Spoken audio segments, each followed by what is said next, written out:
wasn't even kicking at all. My sense of smell went down, so I started feeling more sick towards the end of my second trimester. I think your third trimester starts at 27 weeks. Correct me if I'm wrong, guys. I think it starts at 27 weeks. There's times where I will try and sleep and then I literally can't sleep. I'll literally be sitting up for about 4 or 5 hours just on my phone because the food is literally coming out of my mouth. I'm going to tell you guys the worst thing about my pregnancy. The worst. This is the worst thing, yeah. I am so out of breath 24/7. You guys think, oh my days, how is she so active?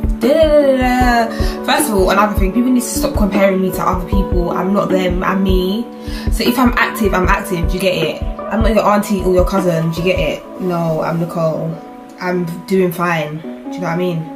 Yeah, the worst thing about my pregnancy is that I'm always out of breath. I could walk from here to the end of the room and I'd feel like I'm dying. Like, I went to my midwife and I was like, oh my god, like, is this normal? I don't understand.